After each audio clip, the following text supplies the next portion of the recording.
Congratulations on your Hajj journey. It is the most beautiful journey of your life as a Muslim. As Muslims, this is our spiritual journey and it is one of the pillars of Islam. And I think it cleanses your body, your mind, your soul, everything from inside and out. Let's start packing for this beautiful journey and let's not forget important things that might be useful in this trip for you. So, buy at least 3 to 4 abayas depending on your stay. We went for 12 days and I got 3 abayas. I got these abayas from Pakistan and make sure you get them in dark colors because if you get them in light colors, there are chances they might get dirty easily and you don't want that. If you still prefer light colors, then I'd suggest go with a mix of dark and light both. Don't get all abayas of light colors. Saudi Arabia is a hot country, and this year Hajj is again going to be in summers, so you have to be careful of the material that you buy. The material I got was Georgette, and this was a mix of light and dark Georgette. The reason why I got this Georgette material, it's flowy, it doesn't need ironing, so if you just wash it, dry it, you wear it. Because when you go for Hajj, you don't have time to iron your abayas and your scarves and things like that because you don't want to waste time over there. Our intention should be to spend as much time as we can in ibadat, in reading Quran, reading duas, and not in other worldly matters. Along with these abayas, I got 3 colored scarves, black, white, and grey, so that they suit all of my abayas. One namaz chadar, which is going to cover till my knees. I got new lawn shalwar kameez. This is a very soft material, got it from Pakistan, not any branded shalwar kameez, but basic ones, very light material because you have to wear this inside of abaya. So you're technically wearing 2 clothing lines and you want them to be as soft and as breathable as possible. The idea is to take whatever you're comfortable in. So if it's shalwar kameez, good enough. If it's t-shirt and pajamas, like I will show you in the next video clip, because I also packed some t-shirt and pajamas, as everybody said that it's very hot, and anyways, whatever you're wearing inside your abaya is not seen by others. So if you wear comfortable things, it's amazing. And you can also use these t-shirt pajamas for night wear. You can sleep in them and it's very handy. Half sleeves t-shirts are better than full sleeves ones, and breathable, light, even see-through t-shirts are also okay because as I said, in abayas you are wearing 2 layers of clothing. It doesn't really matter if whatever you're wearing inside is see-through or not. Trust me, when it's very hot and you're doing ibadat, it is always a very good idea to keep your clothing breathable. All of these t-shirts and pajamas are my old clothes. I did not buy them. Actually, these are my sleeping pajamas or things that I wear at home during the day. So this is very comfortable. And after clothes, it's the shoes that matter a lot. Take 2 pairs of comfortable slippers and sandals. Why am I saying slippers and sandals? Because when you do Hajj, you can't wear something which closes your entire feet.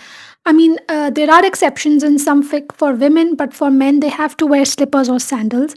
So I took these 2. Why I took 2? Because in case one gets stolen or one gets misplaced or one gets broken, I have another one. This was my beautiful Eid dress. This is the most special Eid that you can have, and you should buy a new Eid dress even though if you're wearing it underneath your abaya. So on Eid day I got ready. I wore this new dress with makeup on and I wore my abaya and I was feeling very happy. You will walk a lot, there will be a lot of fatigue, and you need these snacks to curb your hunger mid-time. You cannot always have lunch, dinner. There are snacks that will help you keep full while you're doing your ibadat. So I took dry fruits. I also took ready to use tea and coffee, but my package had coffee available, tea available.